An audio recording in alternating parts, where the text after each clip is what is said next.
Une économie responsable et durable est possible. Nous pouvons tous être acteurs du changement. Bonjour et bienvenue sur Horizon Durable.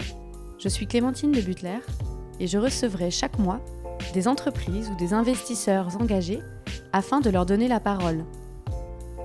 Ils partageront avec vous leurs convictions et leurs actions pour que le développement de nos sociétés non seulement intègre, mais aussi contribue positivement aux enjeux environnementaux et sociaux auxquels nous avons à faire face. Ces interviews ne sont en aucun cas des recommandations d'investissement. Notre seul objectif est de partager des histoires inspirantes pour faire avancer les consciences. Je vous souhaite une très belle écoute. Cela fait quelques années que l'enjeu de la biodiversité devient une considération environnementale majeure des acteurs économiques, les gouvernements, les entreprises ou les investisseurs. Mais le déclin de la biodiversité est suivi depuis de nombreuses années par des organisations intergouvernementales, des ONG, des scientifiques, ainsi que par des entreprises ou des investisseurs à impact. Le sujet a effectivement pris de l'ampleur depuis 2019, lorsque l'IPBES, la plateforme intergouvernementale sur la biodiversité et les services écosystémiques, publie un rapport marquant sur l'état du vivant. L'IPBES fonctionne sur le même principe que le GIEC. Pour aboutir à ce rapport, 3 ans de travail, 15 000 références scientifiques et gouvernementales épluchées et synthétisées par plus de 355 experts dans 50 pays. Quelques chiffres issus de ce rapport. Depuis 1900, l'abondance moyenne des espèces locales dans la plupart des grands habitats a diminué d'au moins 20%. Ou encore, le nombre d'espèces exotiques envahissantes par pays a augmenté de 70% depuis les années 70. Alors depuis la publication de ce rapport, il y a eu le congrès mondial de l'UICN, l'Union internationale pour la conservation de la nature, en 2021 à Marseille, et surtout la COP15 biodiversité en 2022 à Montréal. On voit ainsi que des objectifs de plus en plus précis se mettent en place pour les États, les entreprises et les investisseurs. Alors aujourd'hui, j'ai souhaité aborder ce vaste sujet du point de vue des investisseurs, afin qu'on comprenne quelle est notre capacité à prendre en compte cette biodiversité, à mesurer le ou les risques qui en découlent et comment nous pouvons intégrer cette dimension dans nos stratégies d'investissement.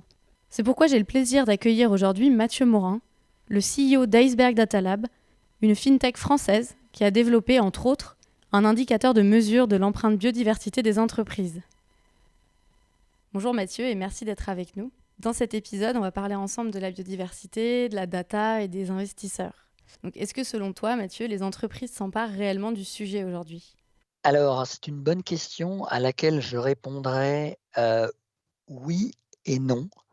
Euh, oui, car j'ai eu l'opportunité de participer à la COP15 donc, à Montréal, dans convention des parties, à laquelle j'ai pu observer la présence et la participation active de nombreuses institutions financières, individuellement ou rassemblées sous la houlette d'initiatives multilatérales telles que le Finance for Biodiversity Pledge, et qui étaient très présentes dans les sessions de discussion, et notamment pour pousser ce qui est connu comme comme l'objectif 15, la Target 15, c'est-à-dire l'obligation de faire des reportings obligatoires de l'impact qu'ont les entreprises du secteur privé et donc les institutions financières sur la biodiversité.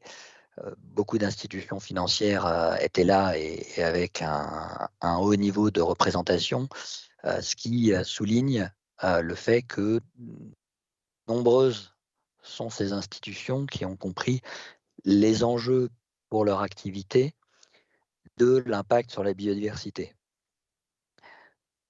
Et en même temps, j'ai un peu envie de nuancer ce jugement, d'où le nom, en disant que malgré tout, il faut reconnaître une réalité qui est qu'aujourd'hui, ce mouvement, cette prise en compte, reflète une minorité je dirais, non seulement les institutions financières, ça peut être reflété aussi dans le nombre de fonds, d'indices dédiés à cette thématique, ou simplement l'intégrant.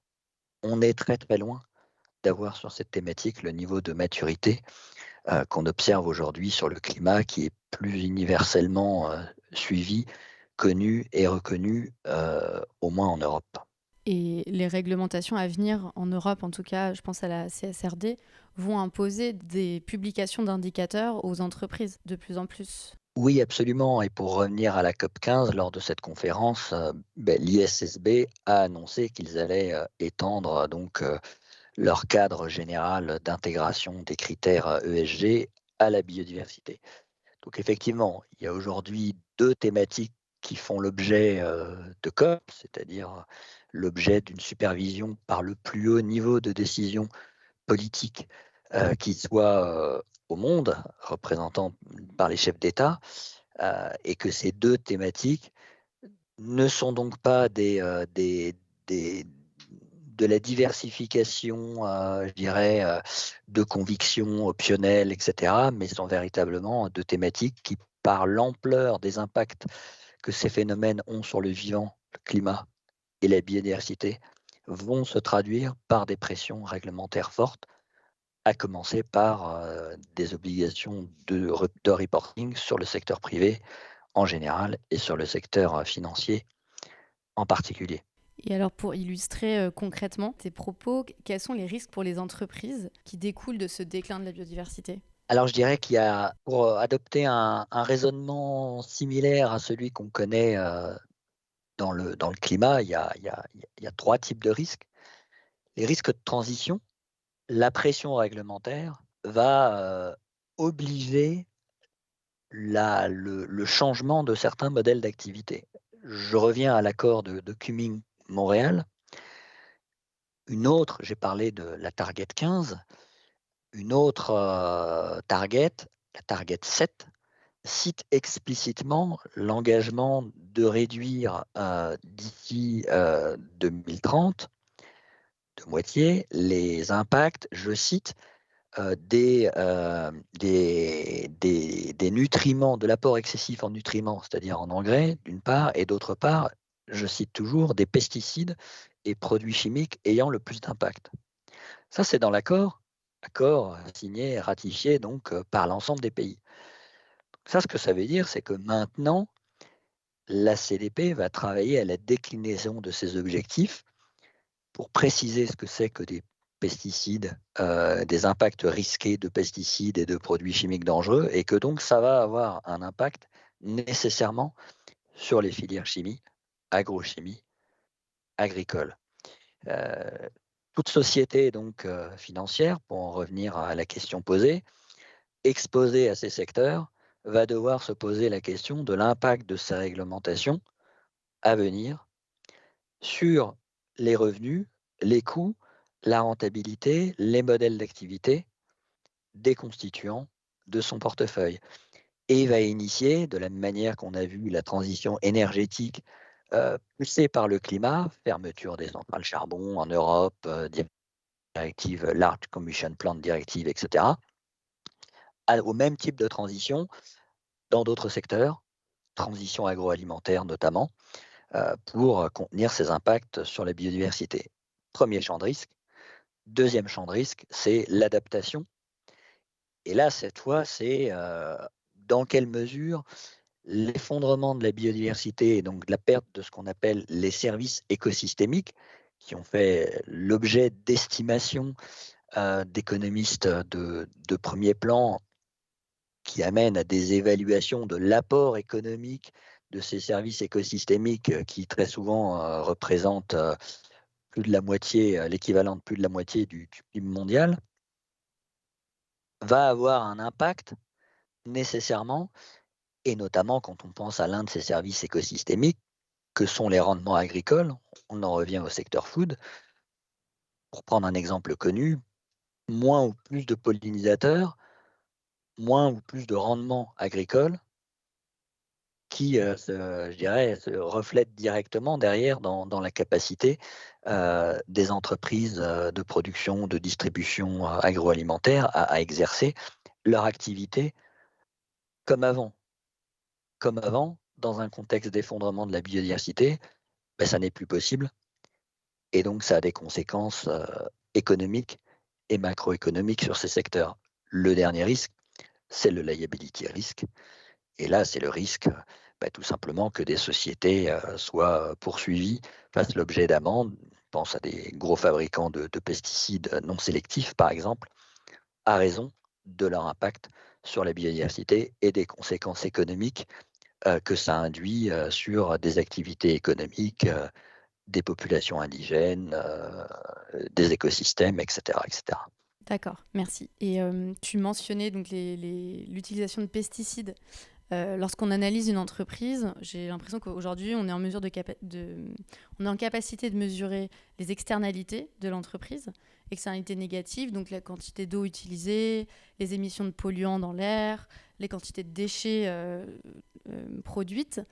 Comment on passe de ces indicateurs qui sont directement liés à l'activité de l'entreprise à un indicateur permettant de mesurer la biodiversité ou l'impact sur la biodiversité? Merci Clémentine. Très bonne question. Qui dit activité dit consommation de ressources rares, dit génération de pollution. Il y a ce qu'on appelle les impacts directs, dus donc aux usines de la société. Il y a ces impacts indirects dus à sa chaîne d'approvisionnement ou dus à l'utilisation de ces produits pendant toute leur durée de vie. Ça, les sociétés, comme tu l'as souligné, le mettent dans leur rapport environnemental, notamment en Europe. Un certain nombre de ces sources de ce qu'on appelle les pressions quand on s'intéresse à la biodiversité sont déjà listées dans les PAI, Principal Adverse Indicators. On en revient à CSRD, et donc permettent derrière de faire des calculs d'impact à l'aide de modèles, on y reviendra, qui produisent ce qu'on appelle une empreinte biodiversité, qui est à la biodiversité ce que l'empreinte carbone est au climat. Autrement dit, ça répond à la question de convertir des activités en sources de consommation de ressources rares, épuisables, ou génération de pollution qui ont un impact sur le vivant. Impact direct, impact indirect, quand on applique ce même calcul, exactement ce même calcul, à la supply chain de la société ou à l'impact de ces produits à l'aval. Bien souvent, l'information est disponible dans toute la liste de sources de pollution environnementale énumérées précédemment. On a déjà beaucoup de drivers d'impact sur la biodiversité. Certains manquent, mais les principaux sont déjà là. Et donc, en somme, on a déjà tous les éléments principaux du puzzle.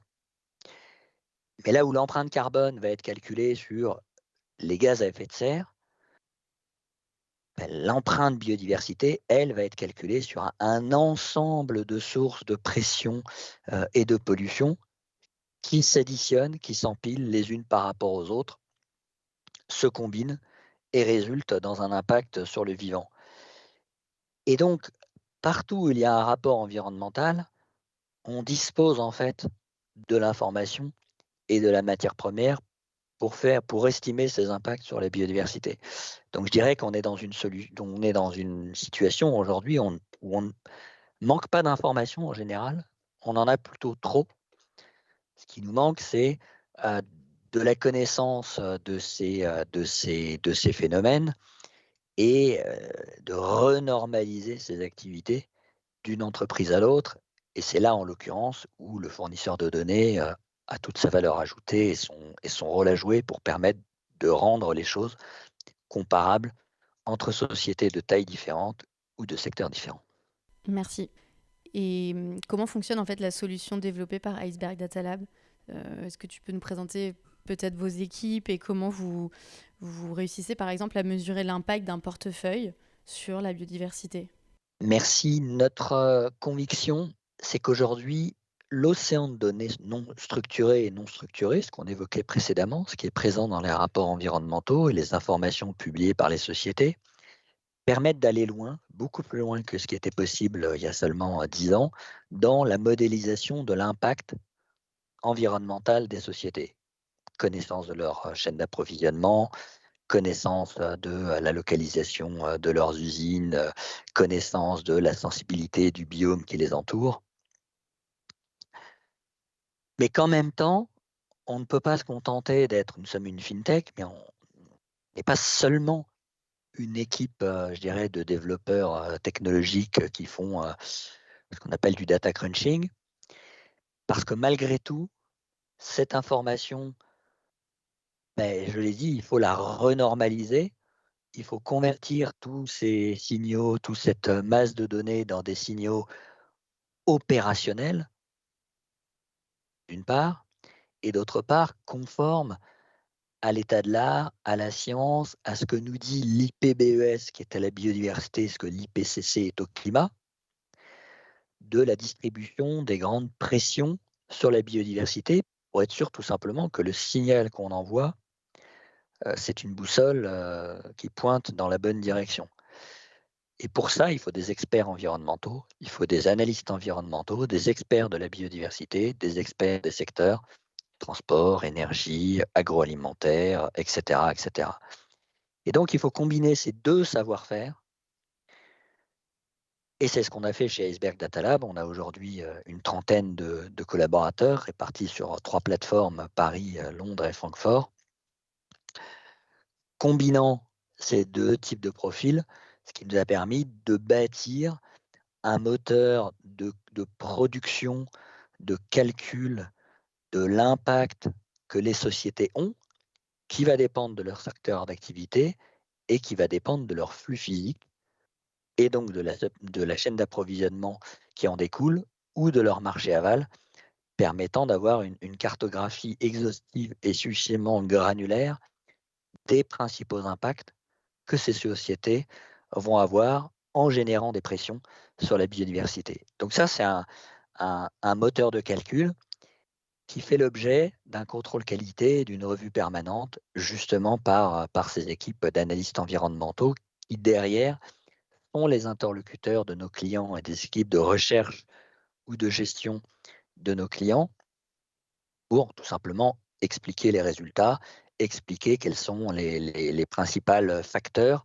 qui vont faire qu'une société va avoir un niveau d'intensité sur la biodiversité plus importante qu'une autre dans le secteur et expliquer comment cette intensité peut être amenée à évoluer d'une année à l'autre. Donc, on est un data provider qui a bâti, pour résumer, ces modèles de score et de métriques d'impact sur la biodiversité, entre autres, puisqu'on couvre aussi le climat, la part verte et d'autres thématiques environnementales, en se basant sur l'industrialisation de l'analyse de cycle de vie appliquée à des portefeuilles de financement ou d'investissement. Et le résultat, c'est un indicateur du coup en surface, par exemple. Qu'est-ce qu'on arrive à mesurer? Et le résultat, c'est 3 indicateurs différents. Un qui a trait à l'impact, et donc là, on a la métrique, ce que tu viens de dire, la surface.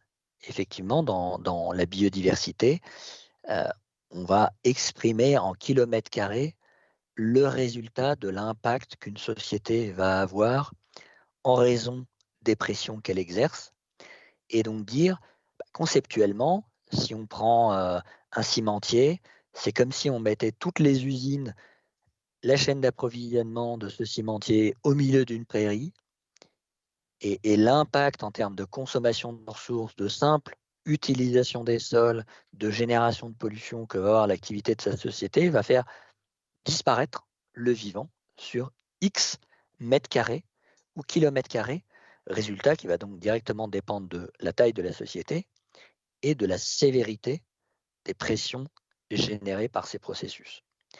Des scores qui va consister à hiérarchiser les sociétés les unes par rapport aux autres dans leur secteur. De la même manière, un score de dépendance qui va dire, bah, compte tenu dans ce secteur d'activité-là, on dépend beaucoup des services écosystémiques que j'évoquais précédemment, disponibilité d'un air pur, d'une eau pure, de rendement agricole, des matières premières non renouvelables, etc., etc. Et cetera. Et enfin, des indicateurs d'impact positif consistant à dire bah, la société a travaillé pour améliorer l'efficacité de ses processus, réduire les pertes dans son processus de production, gaspillage alimentaire, perte en production dans l'industrie alimentaire par exemple, ou utilisant des matériaux de substitution, substituts au plastique ou à d'autres matières polluantes, qui vont donc, par différentiel avec la moyenne du marché, représenter un équivalent d'impact évité qu'on va chiffrer là aussi en kilomètres carrés, en kilomètres carrés. Ok. Et du coup, c'est ce type de reporting que vous avez pu mettre en place avec des grands noms comme AXA, Sycomore ou Mirova? Oui, absolument. Nos données, on fait cette activité depuis 3 ans et on travaille effectivement aujourd'hui avec un certain nombre d'institutions de premier plan. Mirova, BNP AM, Sycomore et AXA IM, pour commencer, nous avaient retenu il y a 2 ans et demi, avaient retenu notre solution donc, qui s'appelle le Corporate Biodiversity Footprint pour l'intégrer dans leur processus de gestion et pour avoir une métrique répondant à leurs besoins de gestionnaires d'actifs, d'avoir une solution quantitative basée sur des approches scientifiques de mesure de l'impact de leur gestion sur la biodiversité. Un certain nombre d'entre elles ont commencé à l'intégrer dans leur reporting et notamment le reporting article 29, qui donc a étendu le champ de l'ancien reporting applicable en France qui s'appelait l'article 173 au climat, mais aussi à la biodiversité maintenant.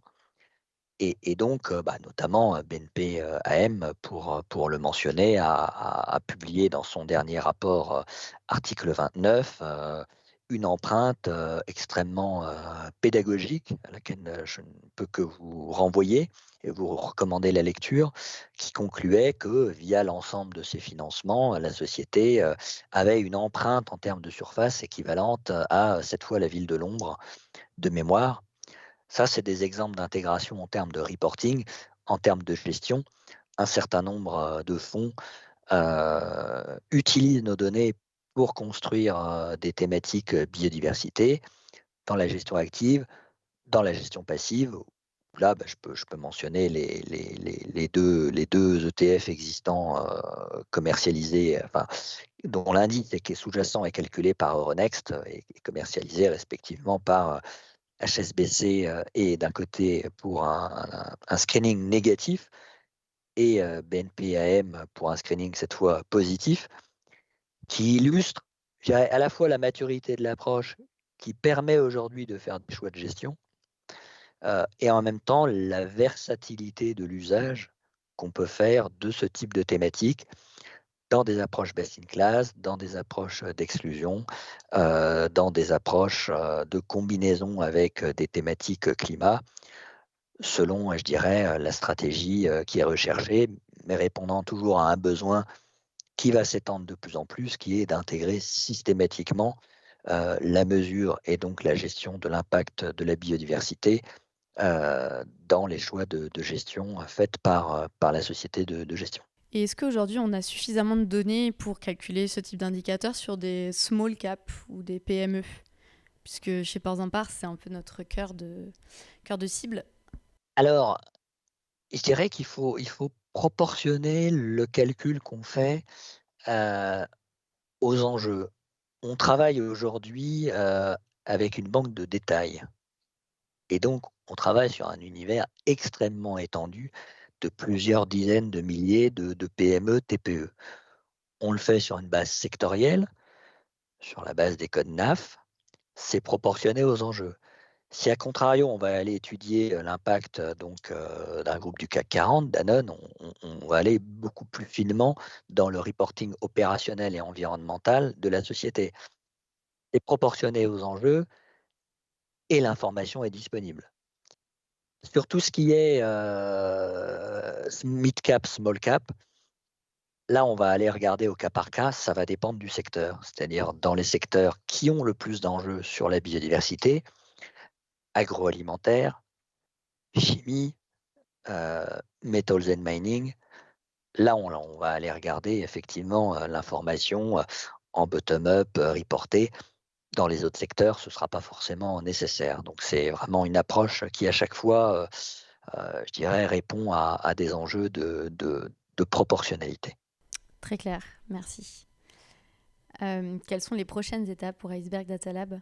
Alors les prochaines étapes, pour nous, c'est de continuer je dirais, à améliorer notre modèle.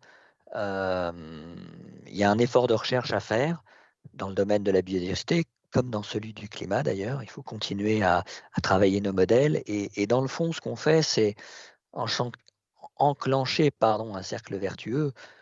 On a suffisamment de littérature et de documentation scientifique pour bâtir les modèles d'empreinte que j'évoquais. À partir de là, des institutions financières vont faire des choix de gestion, vont interroger les sociétés, vont faire de l'engagement actionnarial qui va amener ces sociétés à revenir vers nous, ce qui est déjà le cas, à challenger éventuellement notre modèle et à améliorer l'information disponible. Ce qui va nous amener, nous, à avoir du coup des modèles plus précis, capitalisant sur un niveau d'information plus adapté et plus proportionné aux enjeux. Et ce cercle vertueux continue. Donc ma première réponse, c'est de continuer à travailler, à améliorer notre modèle sur la base d'un niveau d'information qui va s'améliorer avec le temps.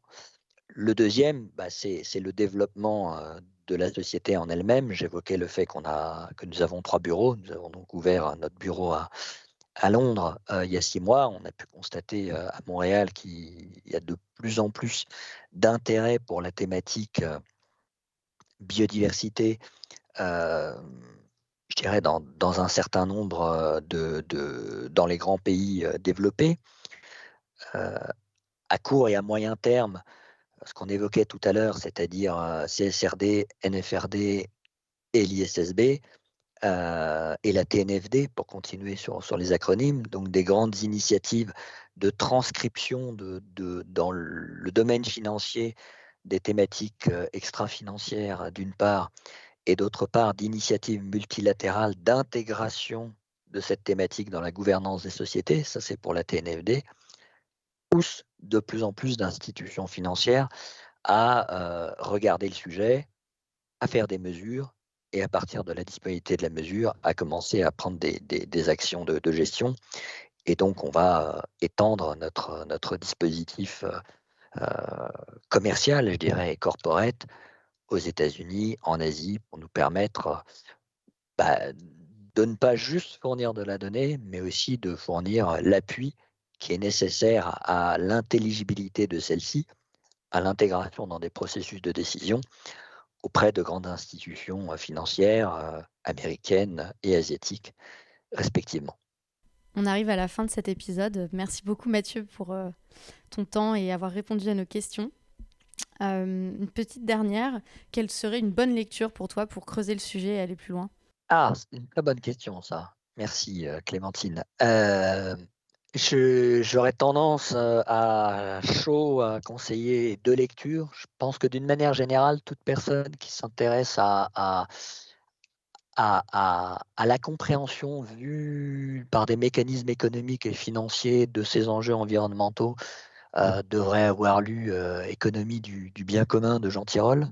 On a la chance d'avoir un prix Nobel en France qui a travaillé et qui a écrit sur ces sujets et qui a fait ce livre qui est extrêmement pédagogique. Ça, c'est, on dirait, l'ESG d'une manière générale.